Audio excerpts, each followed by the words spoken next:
Waalaikumsalam, berjumpa kembali bersama saya Wong Ganteng Sak Donya. Mohon untuk tidak menyebutkan nama dan identitas dalam percakapan ini karena percakapan ini saya naikkan dalam konten YouTube.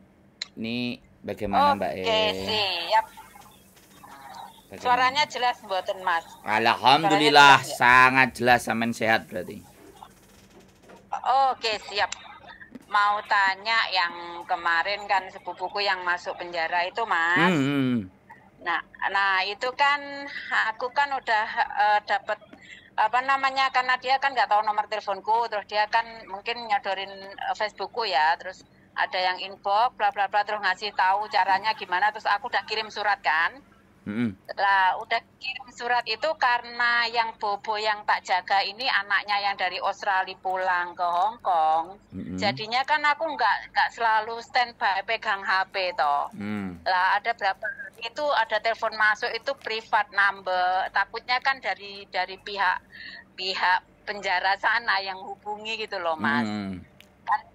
Kan katanya kan kalau kita udah dihubungi baru kita nyebutin nama lah, nomor KTP lah, bla bla bla gitu kan, baru boleh ke sana gitu kan. Nah terus masalahnya karena teleponnya itu nggak keangkat, terus kalau seumpama aku cari solusi nanya ke KJRI gitu bisa nggak, Mas? Sebenarnya boleh. Boleh ya. Yang di penjara itu sudah mereka punya daftar. Terus mereka juga punya jadwal kunjungan rutin. Oh gitu. Berarti aku ke KJRI itu nunjukin kakaknya dia, KTP Hongkong, KTP Indo gitu ya? Ya boleh.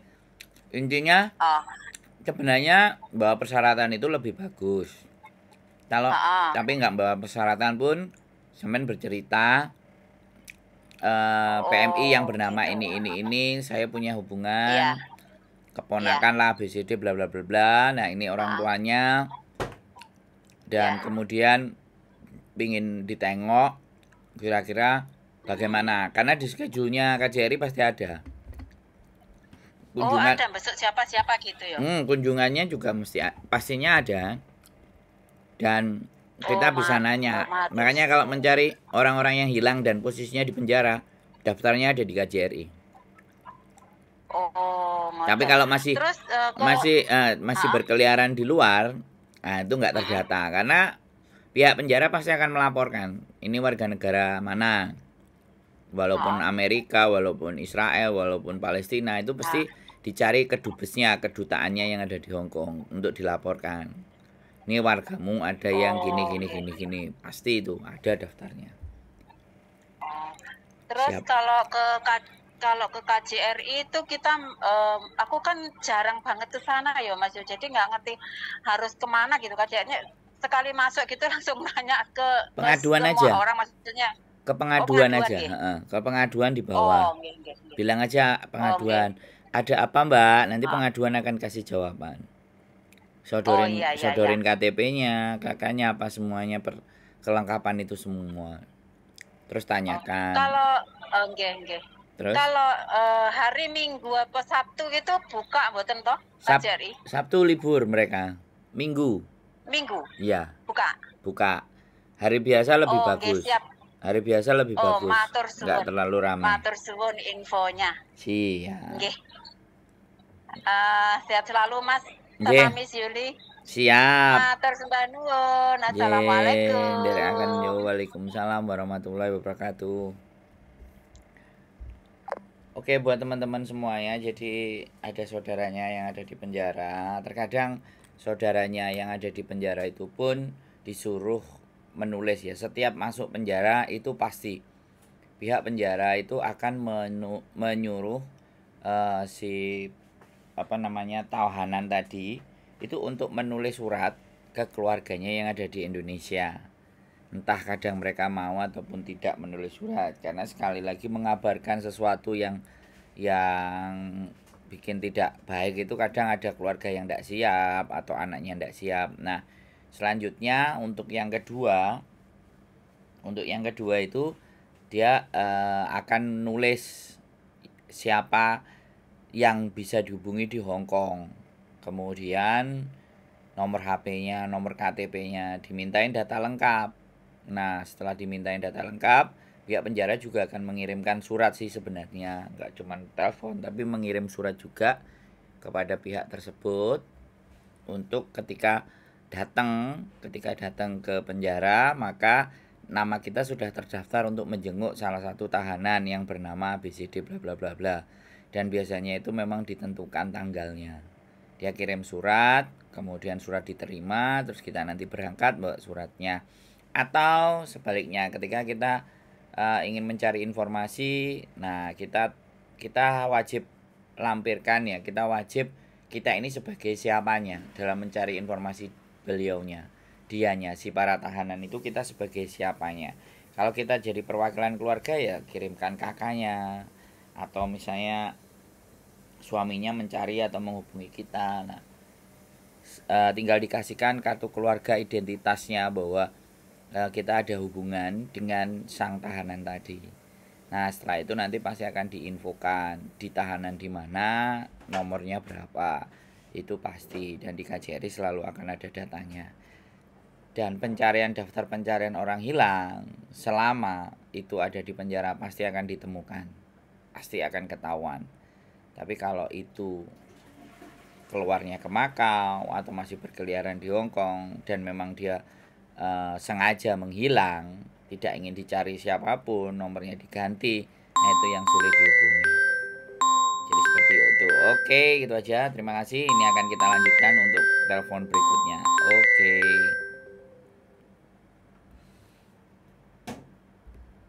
Selamat malam, berjumpa kembali bersama saya Wong Ganteng sak donya mohon untuk tidak menyebutkan nama dan identitas dalam percakapan ini karena percakapan ini saya naikkan dalam konten YouTube. Bagaimana Mbak batuk-batuk? Oke, Mbak Mas. Gimana kabarnya? Pada sehat semua kan? Alhamdulillah. Dengar nggak ini suaranya? Agak sedikit kamu soalnya saya. Gimana? Oh sama. Aku juga lagi batuk, masuk angin, campur-campur ini. Tensi rendah. 100 udah pusing-pusing. Iya, mau tanya aku. Aku itu bingung mau pulang tapi belum siap. Ingin cuti aja tapi kok sulit gitu loh, nggak bisa kayaknya menurut majikan. Yang bermasalah itu majikanku sih, nggak dikasih, ya bukannya nggak dikasih cuti, masalahnya Mbak itu nggak ada yang jaga gitu loh. Itu ada solusi nggak ya, gimana ya? Sampean belum siap, terus sampean minta cuti, terus belum siap, iya, terus pengen cuti. Tapi kalau cuti iya, tapi bapak itu kok sulit ngasih aku cuti gitu loh. Sampean sudah ngomong belum? Sudah 4 tahun aku nggak cuti. Ini hampir yang kontrak ketiga. Jawaban dia nggak ngasih gimana? Beberapa neneknya nggak ada yang jaga. Dia ngomongnya gini, kalau kamu ingin kerja nggak apa-apa, kamu di sini terus. Tapi kalau kamu ingin pulang, aku nggak bisa nunggu soalnya mamaku nggak ada yang jaga gitu. Jadi. Terus aku bilang, gimana kalau minta bantuan di luar, Cece itu loh yang lagi nunggu visa. Aduh. Tapi dianya, iya nggak apa-apa. Terus aku bilang gini, kalau minta bantuan Cece yang nunggu visa itu kalau ada apa-apa aku nggak nanggung jawab. Aku gitu. Dianya jadi nggak mau, dia takut. Terus kalau ditaruh di panti jompo juga dia nggak mau, nggak ingin mamanya ditaruh di panti jompo. Jadi bingung ini gimana solusinya. Kalau ingin kerja ya terus di sini nggak apa-apa gitu. Oke. Sampean masih merasa nyaman di situ kan? Nyaman banget. Tapi sampean pengen pulang. Kerjaan enak. Pengen cuti aja, soalnya udah berapa tahun, aku 2018 aku belum cuti sampai sekarang. Tapi ketika saya tanya, pengen cuti. Misalnya sampean ganti majikan lagi, siap apa enggak? Lah ya itu kalau ganti majikan terus aku nunggu visa di rumah itu gimana? Ya nggak ada masalah. Aku udah umur loh soalnya. Masalah itu yang aku membuat aku dilema itu. Waduh. Di sisi lain umurku sudah 46 lah. Kalau sampean bertanya sama saya dilema, pertanyaan saya jadi balik begini nih. Zona nyaman itu memang membuat kita jadi susah. Zona nyaman. Sampean kan sudah nyaman di situ kan. Iya. Nah, karena sampean sudah nyaman dan banget. Dan sampean akan bergerak tidak akan bisa. Pilihannya ambil atau pergi kan gitu toh. Majikannya bilang ambil dan pergi. Nah, itulah zona nyaman itu akan begitu. Nah, tapi ketika sampean ngerasa bahwa ya pelan-pelan cari majikan, tunggu visa di rumah. Interview kiri kanan atas bawah kalau libur. Kalau memang nggak bisa libur ya interviewnya video call. Tapi bagaimanapun karena di Hongkong kalau bisa interviewnya pasti ketemuan sama majikannya. Nah, kalau sampean merasa pingin bergeser, pingin beralih, punya keinginan yang lain, tapi sampean nggak bisa melepaskan satu hal, ya piye? Hidup kan selalu ditaruh di dua pilihan. Jadi kalau sampean memberatkan keluarga, yaitu sampean tinggalkan si Mbah. Kalau sampean percaya keluarga sih aku... Sebentar, saya ngomong dulu. Nanti buat bahan pertimbangan. Karena kalau saya ngomong dikit sampean potong, sampean nggak akan bisa mendapatkan aku harus seperti apa. Karena semua sampean mematahkan apa yang ingin coba saya sodorkan sama sampean. Ibaratnya orang itu kalau kita kasih nasi goreng dilepeh, kita ngasih sop dilepeh, kita ngasih rawon dilepeh. Yang dia mau cuman blendrang, blendi tewel misalnya.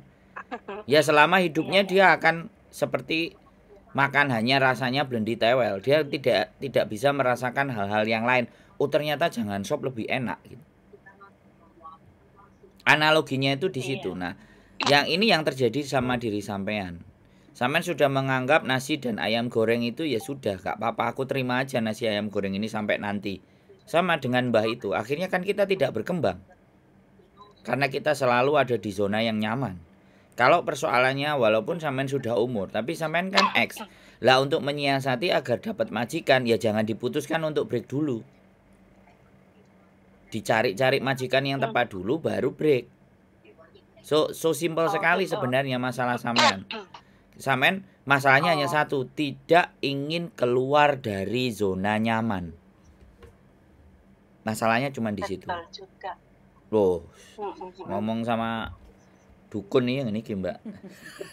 Dukun cabul. Iya, soalnya Bapak itu ngiming-ngimingi duit terus ya. Nah, di situ. Jadi kapan hari kan aku udah mau cuti, waktu bulan 5 itu kan diperbolehkan cuti. Akhirnya terus aku mau cuti gitu. Dia sudah beberapa bulan cari orang luar itu nggak dapet, cari kulong apa itu perawat luaran itu juga nggak dapet, katanya mahal. Gimana daripada uang aku kasihkan perawat luar, aku kasihkan kamu nggak usah cuti tapi harus sampai 2 tahun, dia bilang gitu. Terus akhirnya aku terima tawaran itu. Terus dia ngomong lagi, ini berlaku sampai nanti kalau kamu nambah kontrak lagi, kalau kamu nggak pulang ya dapat lagi gitu. Oke. Iya. Ya itu singone Hongkong memang begitu Mbak. Orang semua kepir sama singonya. Loh enggak. Saya tanya sekarang, kalau sampean pulang ke rumah, sebenarnya yang sampean mau pulang itu siapa? Yang sampean mau pengen lihat itu siapa? Ya itu soalnya memang keluarga aku keluarga berantakan ya, udah berantakan, anak juga enggak satu tempat. Jadi aku bingung kalau pulang cuma waktu sebentar, paling enggak 1 bulan itu. Aku gimana Mbak Gine mau jalan ke sana, anak sini gimana? Kalau aku kumpulin juga banyak uang gitu loh. Makanya ya bisa sih, tapi anakku yang satu kan masih sekolah. Kalau yang 2 itu udah keluarga. Jadi enak aja, cuma lama memang nggak ketemu mereka gitu loh. Oke, kan sekarang ganti dibalik. Kalau yang sekolah sama yang kerja 2 disuruh berangkat ke Hongkong, cukup nggak duitnya untuk biayain mereka? Maksudnya aku bukan ke Hongkong, di lain tempat mana ya, di Lampung gitu loh. Lampung iya, Jawa gitu loh, oke. Maksud saya dibawa ke sini gitu loh. 3 orang. Kan anaknya 3 toh. Aduh. Iya. Cukup nggak? Bawa ke sini sampai berapa nanti? Loh, ya kan nek tombo ambek kangen ambek anake. Kalau sampean iya, lebih tapi nggak ngerti sampai berapa, 20.000. Sebentar. Itu semua bisa dihitung. Sekarang kan sampean nggak ingin kehilangan di mbah, ya. Tapi sampean pingin ketemu ambek anak-anaknya sampean kan kayak gitu tuh. Nah, saya mencoba menawarkan solusi. Gitu loh. Kalau sama saya selalu akan coba saya hidangkan solusi-solusi.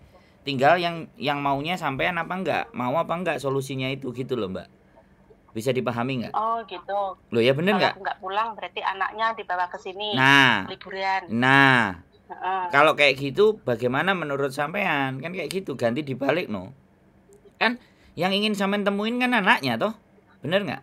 Anak, iya. Nah ya sudah. Sudah nginepin di hotel 3 hari atau 4 hari. Iya. Yang deket rumahnya Mbak E situ. Selesai. Atau pesamen ngomong baik di situ atau minta izin sama majikannya sampean anakku oleh nggak nang kene. Kan kayak gitu. Kalau dia memang baik. Kalau dia nggak mau ya sudah nginep di hotel. Ya ketemu anaknya. Iya. Kan seperti itu. Nah, saya selalu punya ide untuk ngasih solusi. Tapi persoalannya sampeannya bisa menerima ide atau enggak? Gambarannya. Ya mungkin ide pertama itu yang diambil. Harus berani keluar dari sini, terus mencari yang baru. Tunggu visa di rumah ada waktu agak lama biar ketemu semuanya gitu loh. Waktunya itu longgar gitu loh. Kalau cuma pulang sebulan itu aduh capek banget kesana kesini. Nah ya hidup kan memang selalu harus dalam pilihan. Makanya sebelum mengambil keputusan cari majikan dulu. Tapi simple. Kalau nunggu visa di rumah itu nunggu berapa lama ya? Ya 2 bulan, Mbak. 2 bulan ya? Iya, sampean rekote baik ya. 2 bulan ya wis. Ya insyaallah baik balik. Lah. Insyaallah baik-baik semua insyaallah. Nah, 3 bulan. Kalau sampean yakin karo Gusti Allah masih ingin memberikan rezeki buat sampean di Hong Kong, terus sampean yakin bahwa ini keluargaku, aku kepingin, aku kangen sama mereka, ya sudah. Gambar singonya sementara waktu jangan dilihat dulu. Kalau dilihat terus gambar singonya kitanya lang di kerawuk karo singone. Iya. Uang itu begitu. Juga aku kadang mikir hidup kok gini ya, kalau di rumah ada masalah di sini baik. Iya. Menurut penilaianku loh, soalnya aku merasakan aku sendiri bukan orang lain. Pinter. Dari pengalaman aku sendiri. Pinter. Tapi kalau aku di sini tuh pas baik. Sengsara, majikan jahat, tapi di rumah baik-baik saja. Pokoknya gitu sih, nggak ada pilihan yang benar. Yang pas, belum ada yang pas gitu. Nah, benar. Itu benar sekali. Di sini enak loh aku kerja nih, termasuk enak banget sih. Makanya ini tinggal ibaratnya gini. Orang menanam itu tinggal ambil metik buahnya gitu loh. Oke, gini. Kerja nggak begitu, ya sengsara sih, tapi bisa menghandle aku gitu loh. Majikan juga udah percaya gitu loh. Makanya kalau udah seperti itu jaga hubungan baik. Iya, ya makanya itu dianya ngomong gini, kamu boleh cuti, tapi ya nggak bisa nunggu lama aku. Kamu mungkin nggak bisa kembali gitu. Jaga hubungan baik, aku mau cuti nggak apa-apa, kamu cari orang ngejeng CC tak tungguin, CC-nya dapet, aku tak pulang. Nanti kalau dia 2 bulan sebulan nggak cocok sama CC-nya, mesti nelpon sampean. Aku udah ngomong gitu. Terus? Udah ngomong gitu, tapi dia cuma senyum aja. Oh ya sudah, nggak apa-apa. Nggak jawab. Iya, nggak apa-apa. Senyum aja, senyumnya itu kan tanda tanya, senyum iya. Enggak, senyumnya pasti iya. Tenang aja. Tenang aja. Kalau sampean yakin bisa mengendalikan mbahnya, tenang aja. Iya, mengendalikan, soalnya mbah itu seperti bayi kecil gitu loh, nggak bisa apa-apa. Nenekku kena kanker. Iya. Kalau dia juga nggak makan, nggak apa. Kalau sampean pikir sing tanda tangan anaknya apa mbak? Anaknya, mbak udah nggak bisa apa-apa, nggak ngerti apa-apa mbak. Pokoknya yang ngerti cuma nama aku aja, manggil rawat, manggil apa itu juga panggil nama aku. Nek ngono wis yakin. Yang diingat dia cuma aku. Yakin aja. Nanti kalau dia ngejeng sampean pulang 2 bulan nih. Mesti celuk-celuk jenenge sampean. ambil lagi. Tapi ya soalnya kurang beberapa bulan lagi lah aku finish, makanya nyari kayak nggak apa-apa Mbak, nggak ada masalah. Jadi sekali lagi nyari solusi. Menurut aku bargaining power sampean itu jauh lebih kuat.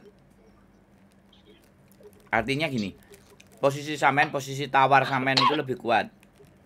Cuman sampean aja sing keweden dhewe. Menurut saya loh ya. Ya takutnya nggak begitu takut sih, cuman eman gitu lah. Aku dulu sudah pernah sengsara, ini tinggal baiknya aja, tinggal metik hasilnya lah, intinya gitu. Podo ae, Mbak. Aku tinggalin. Podo ae.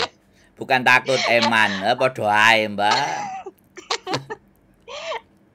Jadi ya gimana, soalnya kan aku ngerti. Kalau takut itu kan beda. Takutnya kalau dapat majikan nggak apa ya, keluar sih oke, tapi nanti dapat majikan nggak di sini nahan-nahan gitu, takut. Ini kan eman gitu loh, udah enak. Jadi gini, majikan udah percaya. Makanya kalau dalam prinsip hidup saya, kalau prinsipnya hidup saya, semakin zona itu nyaman buat diri saya, itu semakin bahaya. Gitu ya? Ya kalau saya. Karena gini Mbak, kalau kita di zona nyaman, kita tidak akan memikirkan hal-hal lain yang akan terjadi dalam diri kita. Tapi giliran hal-hal itu giliran hal-hal itu mulai terjadi, goyah kita. Itu makanya saya bilang. Tapi aku nggak nyadarin itu. Nah, ya nggak apa-apa. Sampean manusia, menurut saya, sampean sangat manusiawi sekali, karena dimanapun manusia akan mencari hal atau tempat, situasi, keadaan yang membuat dia nyaman. Itu sangat manusiawi sekali. Jadi nggak ada yang salah dalam diri sampean. Tapi ketika kita akan menyadari bahwa zona nyaman itu terlalu lama, itu justru lebih berbahaya, karena kita akan bergantung dengan keadaan tersebut. Kita akan bergantung dengan kenyamanan tersebut, dan kita tidak melihat dunia yang lain. Bahwa masih banyak hal-hal lain yang bisa kita pelajari, hal-hal lain yang masih bisa kita perbuat, hal-hal yang lain bisa membuat kita menjadi senang. Jadi di situ Mbak nggak masalah, bukan hal yang keliru menurut saya. Tapi kita harus semakin menyadari posisi, keadaan, situasi, kondisi. Jadi Gusti Allah, sekali lagi, Gusti Allah itu memberikan dunia seisinya ini untuk manusia itu menjadi pemimpinnya. Jadi kalau manusia menjadi pemimpinnya kan seharusnya manusianya yang ngatur tuh. Yang ngatur situasinya, yang ngatur, yang mengendalikan keadaannya, bukan manusianya yang diatur dengan situasi dan keadaan. Bisa dipahami nggak? Dari kalimat saya ini sampean bisa memahami nggak? Agak tak ajak memikir lebih dalam dikit gitu. Jadi seperti itu Mbak. Jadi yang menentukan itu sampean, bukan sampean ditentukan dengan keadaan. Nah, kalau orang sudah ketergantungan terhadap situasi dan keadaan, yang terjadi hidup itu ya wis berjalan seperti biasa. Tidak ada challenge. Padahal aku punya rencana, mungkin ya 2 tahun lagi, 1 kontrakan lagi lah, ingin pulang gitu. Kalau bisa pulang terus gitu. Ya wis gak apa-apa. Sudah ada rencana itu.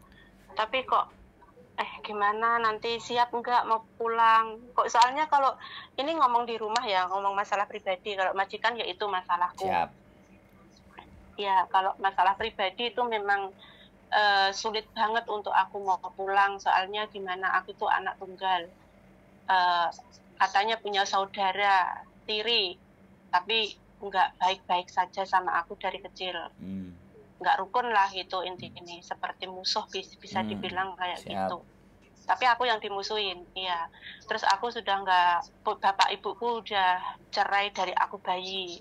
Aku juga nggak sama mereka, aku sama nenekku. Terus nenek juga sudah berpulang. Aku sendirian sama anakku, suamiku dibawa apa itu, janda. Suamiku terbawa janda kinclong. Nah, lanjut. Iya, suamiku sudah dibawa janda yang di rumah. Terus aku itu mau pulang, mau ngapain, mau usaha, aku juga udah di Hong Kong tuh udah lama sih sebenarnya aku. Jadi kalau mau usaha di rumah apa itu belum pernah mencoba sama sekali. Kerja di rumah pun aku juga belum pernah mencoba sama sekali. Sekali kerja aku langsung masuk Hong Kong sampai detik ini. Makanya mau pulang tuh cuma sama anak. Terus sekalian sekarang itu kondisi anakku sama aku yang 2 itu juga kurang baik-baik saja. Tapi sekarang sudah lebih membaik sih. Jadi aku cuma mikir anakku yang kecil itu gitu loh. Makanya kadang aku mau pulang tuh, pulang apa enggak, kalau enggak pulang kok hidup terus kayak gini. Kalau pulang cuti kok kebetulan juga enggak bisa cuti gitu loh. Kalau mau terus di sini terus sampai kapan? Sampai aku siapnya kapan gitu loh. Aku sebenarnya siapnya bukan materi sih. Yang aku pikir nanti pulang aku usaha apa itu. Terus kedua nih aku pulang itu loh untuk anak-anak, tapi anakku masih kecil, yang 2 itu gimana ya, anak udah besar itu udah punya jalan sendiri pemikirannya. Kadang aku rasa tuh kayak kurang cocok, apa mungkin dari kecil aku sudah nggak sama mereka, aku tinggal kerja ini atau gimana. Jadi anaknya seperti itu aku juga nggak ngerti. Jadi ini sekarang aku sudah berdiri sendiri tanpa siapa-siapa. Jadi mau bingung, mau melangkah itu bingung gitu loh. Ya, kan ada saya, sampean bisa telepon saya kan? Ya iya sih, tapi kan di rumah ya kalau ada saudara sih nggak apa-apa. Aku nggak ada saudara gitu loh. Mungkin ada kakak, ada adik. Oke. Tak kasih solusi lagi mau nggak? Gitu. Tak kasih solusi lagi mau nggak? Nikah sama bapak saya. Bapak saya duda loh. Lah ini majikanku duda jejaka malah. Lah, ya kenapa nggak digasai loh? Enggak, dianya takut sama cewek. Ya bilangin aja. Takut. Enggak, bilangin aja sama dia. Ya, supaya aku lebih enak ya kan. Kamu boleh nikah sama aku kan. Aku biar dapat KTP, biar aku bisa jaga ibumu. Ya udah status KTP, nikahnya status KTP aja, nggak apa-apa. Lo ngomong itu nggak ada masalah, Mbak. Kan kamu belum ngerasain, perempuan dia yang enak. Takut loh sama cewek, bener-bener takut dia. Padahal sudah berapa lama aku kerja di sini, 5 tahun ya, kontrak kedua ketiga, hampir habis lah kontrak ketiga ini. Itu kalau sama-sama jaga neneknya ngangkat gitu, berdarah aku nggak kuat sendiri sih ngangkat, kadang bantu gitu, dia tuh bantu ngangkat bareng gitu, kesenggol tangan sedikit aja dia sudah seperti kena listrik gitu. Ya bagus no. Tangannya takut gitu loh. Iya bagus no, laki-laki begitu ya bagus, serang terus. Tapi yang pinter nyerangnya. Aku yang nggak berani. Akunya juga orangnya nggak agresif sih. Gini Mbak. Pokoknya kerja gitu kalau aku. Oke, saya paham. Nggak ada pemikiran ke situ. Tapi kalau sekarang ada pemikiran diarahkan ke situ kan akhirnya sampean punya harapan toh. Aduh, berat banget. Nih, sampean sendiri aja ngomongnya. Sampean ngomongnya berat. Loh itu challenge loh, itu tantangan loh. Nggak ada menurut saya semua apa yang diberikan oleh Gusti Allah ke di dalam diri sampean, di dalam hidupnya sampean. Itu semuanya harapan. Tapi sampean tinggal melihat ada nggak potensi harapan di situ. Gitu loh, Mbak. Kayaknya nggak ada. Ya, itu kan karena sampean sendiri. Gitu loh. Jadi karena sampean sendiri. Nah, sing sange sampean umurnya berapa? Joko tuae. 47. Ah, ya kan tipis bedanya. 47, 48 iya. Aku 45, 46. Lah, loh. Nggak ada masalah selama gini loh, orang Hong Kong itu ya. Oke, dipegang takut, apa semuanya takut. Ya sampean yang nyerang. Kalau dia takut. Sampean yang nyerang gitu loh. Aku nggak berani. Lealah. Cemen ini nggak berani. Gini. Bukan dalam artian nyerangnya itu hal yang nggak baik ya. Tapi intensitas melayani dianya juga sampean lebih, misalnya nyiapin tehnya, atau kalau sudah biasa nyiapin teh ya nyiapin apa selimutnya, apa celana dalamnya atau kaos kakinya atau apa, biar dia itu bisa membaca wanita itu tulus ya ternyata gitu. Nggak banyak, nggak sedikit loh cerita majikan-majikan yang mau nikahin cecenya itu nggak sedikit loh Mbak. Tapi karena ketulusan hati, jadi sampean bukan genitnya itu genit bedo sing dalam hal yang negatif, enggak. Kaos kakinya dia, kaos kotangnya dia, sempak. Semuanya kebutuhannya dia itu sampean memahami dan mengerti. Lama-lama kan dia terus mikir. Misalnya jenenge sampean Markona.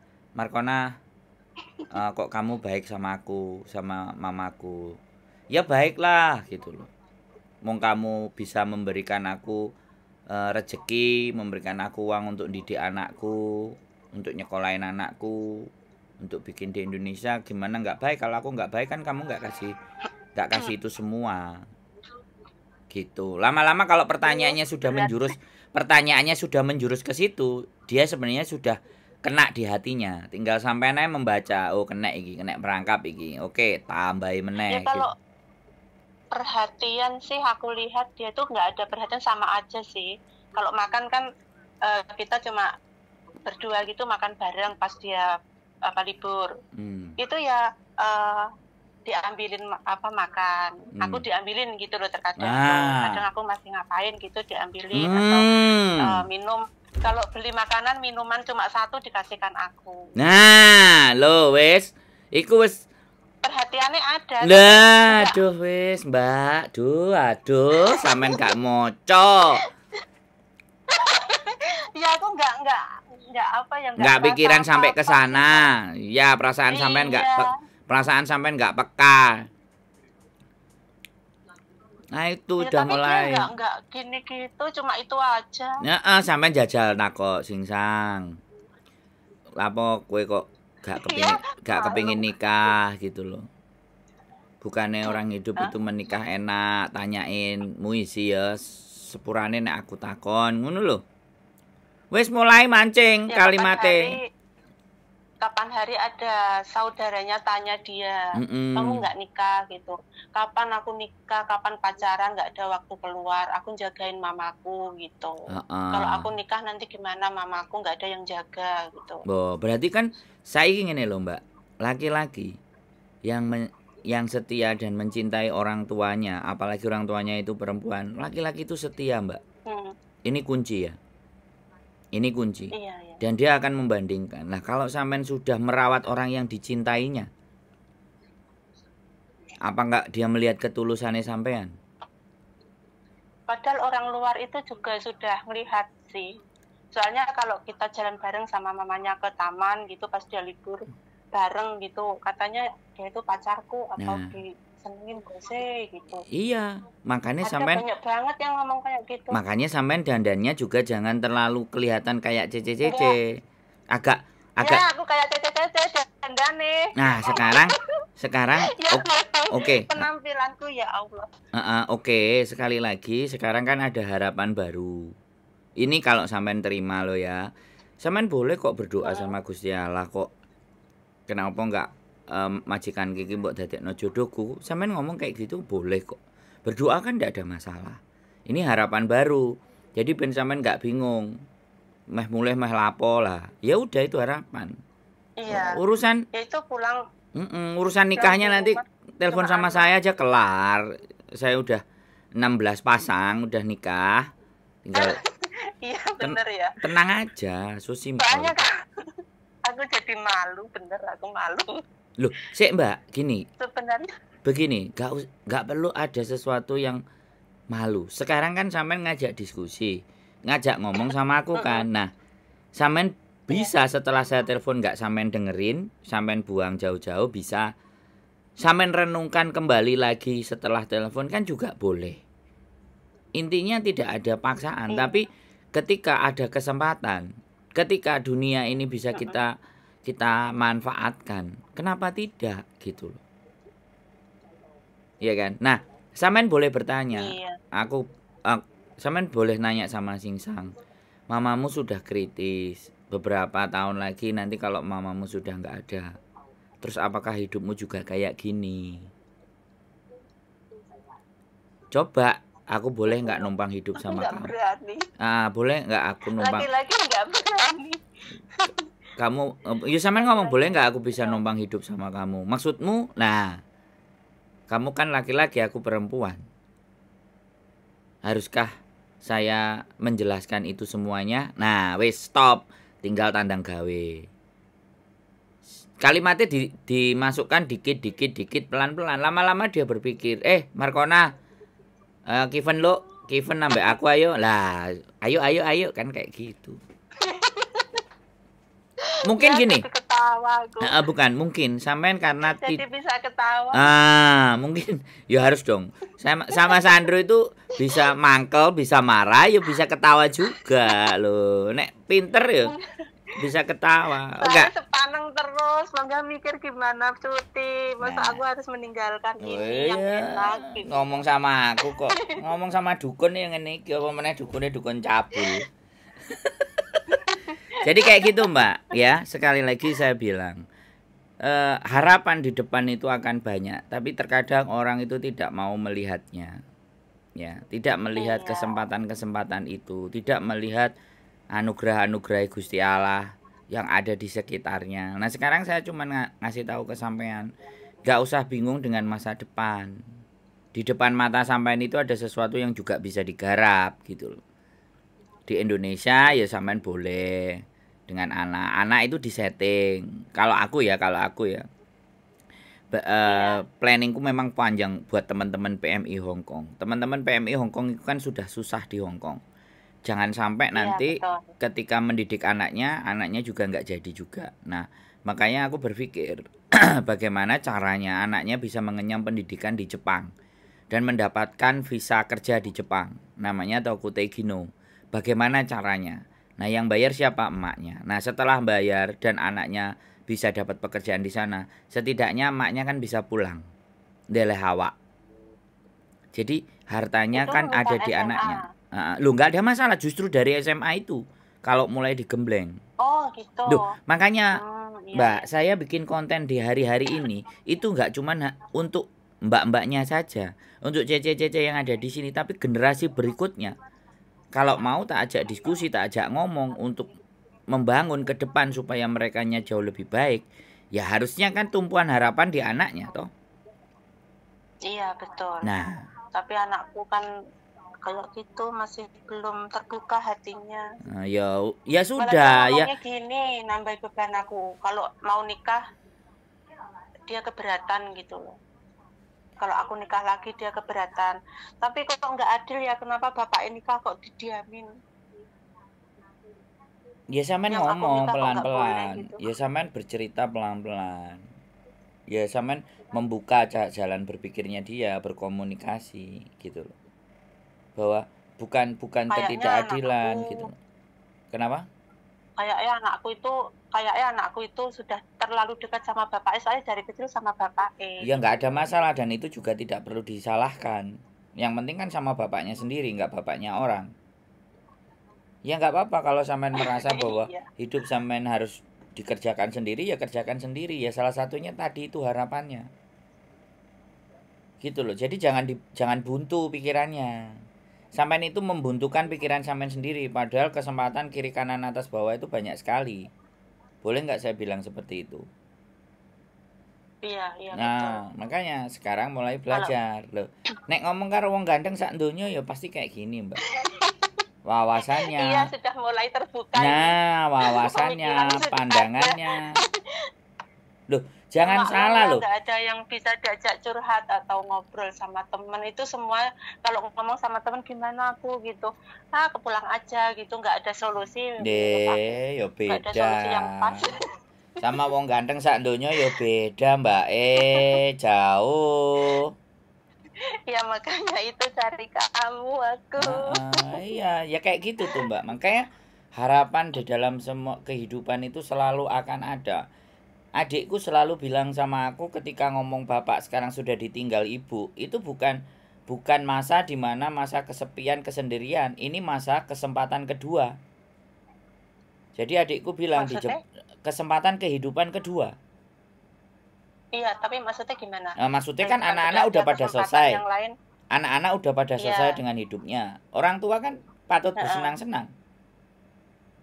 Oh gitu. Ya iya dong. Makanya terus makanya aku ngomong sama bapakku, Pak, kamu boleh loh nikah lagi, aku bilang. Siapa yang kamu mau? Aku selalu bilang seperti enak itu. Banget, umpama anakku kayak gitu, aku seneng banget ya Loh, Allah. ya apa sih? Loh, ya bedane didike sampean sama ibuku dulu kan nek ibuku kan aku dikeloni. Karo ibuku Iya, anakku didekep. tak tinggal. Nah, sampean kan enggak. Jadi maksud saya gitu loh. Enggak perlu risau dengan itu gitu. Itu sudah terjadi kan kita enggak bisa balikin loh. Iya kan? Dan Iya, aku orang yang sayang sama ibuku, pasti. Jelas aku membuat ibuku itu kena diabetes di tahun 2000, dia meninggal di 2019. Artinya ibuku kena diabetes hampir 19 tahun.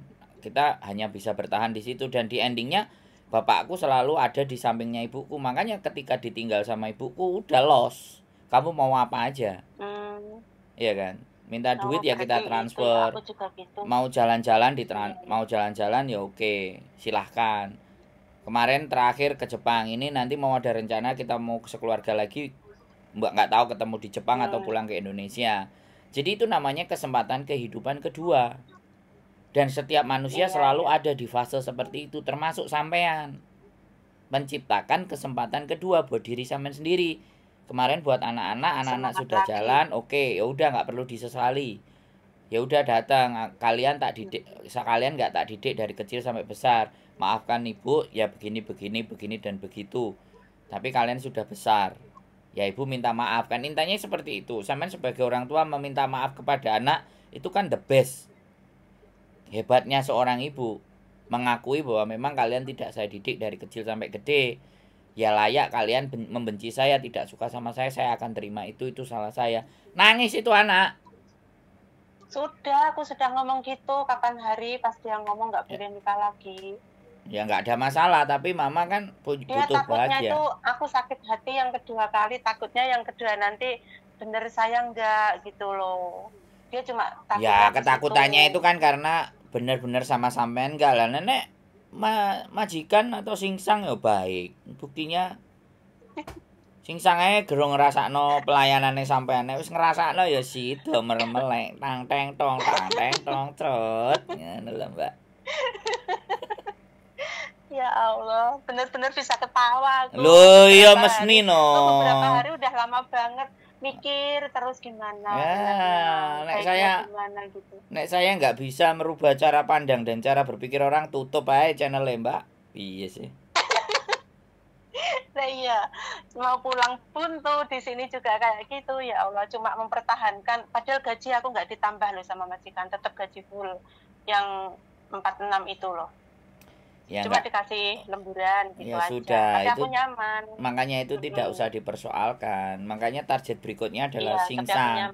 Bagaimana ini hatinya singsang? Padahal dia sudah ngasih kode-kode sama sampean, dikasih air minumnya, dibelikan makannya, diajak bareng dan dianggap bukan sebagai cece, tapi merawat mamanya. Lu gimana sih, Mbak? Mamanya. Mulailah di ting ting ting. Aku nggak mikir sih, marahnya nggak ke situ. Makanya cewek yang di luar itu teman-teman itu semuanya pada ketawa kalau lihat aku itu gimana. Kamu orang Indo atau Filipin gitu. Mau tanya aku itu sungkan atau gimana. Tapi kalau sudah tahu aku orang Indonesia gitu. Dianya, oh Indonesia itu pacarmu ya, baik banget gitu. Yes, itu loh tanda. Gitu. Itu loh tanda. yang lihat kayak gitu, tapi aku enggak gitu loh. Yo sampean ngomong ini. Cuma yang lihat aja. Ngomong ini. Singsang. Itu di luar sana itu dikirain kita itu pacaran. Tapi kalau menurutmu kita pacaran bisa enggak gitu? Langsung aja tembak. Dor. Aku belum punya kekuatan kayak itu. Sampean harus banyak bergaul sama kami, orang-orang gila, biar sampean ketularan. Ben gak uripe serius. Mikir sepaneng tambah tuwek, Mbak. Iya. Wes. Aku udah nggak pernah libur, jarang sekali libur aku. Ya wes. Untuk apa libur di rumah? Nggak libur aja aku udah main HP sama nenek ngapain gitu, nggak kerja juga nggak apa-apa. Pokoknya waktu makan tinggal tanya makan apa gitu. Dia juga beli, nggak masak. Sekarang neneknya kan sudah lulus. Sekarang bagaimana singsangnya kelepek-kelepek sama sampean? Nah, wis. Ya itu belum. Itu minta resep kayaknya ya. Enggak, sampean berdoa aja sama Tuhan. Minta dekengan pusat. Iya. Dekengan atas. Iya, betul. Sampean berdoa terus. Gitu. Sampean bacain semua terus kalau dia memberikan kode dan isyarat, tangkap isyarat itu. Jangan apatis. Iya, jangan cuek, jangan nggak peduli.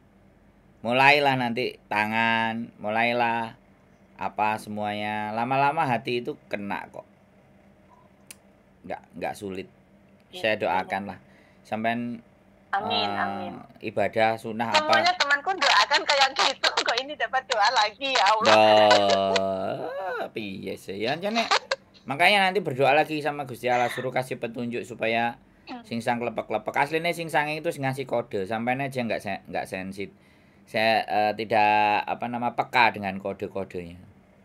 Coba perhatikan aja. Biasanya dia nggak ngomong apa-apa, cuma gitu-gitu aja. Iya, ya. Biasa gitu loh. Oke, tapi kan dari yang bos itu kok beda.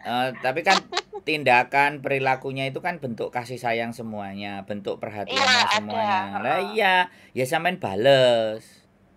Sampean bales kasih sayang dan perhatiannya. Kan namanya juga bisa jadi dia gak menikah karena trauma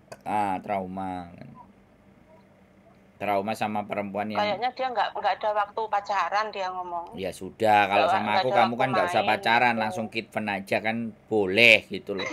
Lagian kan aku juga di rumah, kamu bisa ngapa-ngapain kan bisa kita gitu loh. Hah?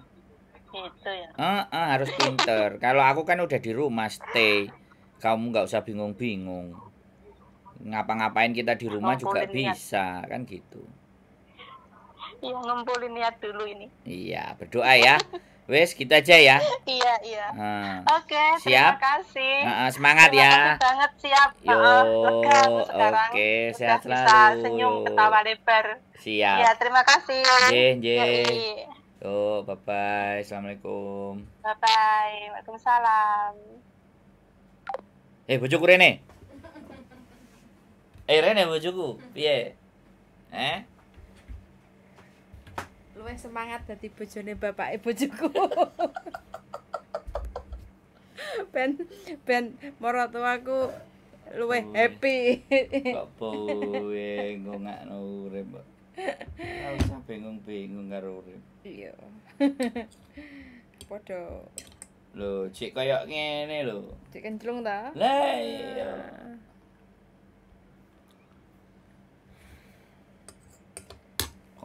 Bingung. Ya, wes. Oke, siap? Siap. Closing loh. Oh. Mbak, gak usah bingung. Kalau ada peluang, gasak. Sat, buat. Gak usah suwe-suwe, oke? Saya tunggu di KUA Hongkong. Bye-bye.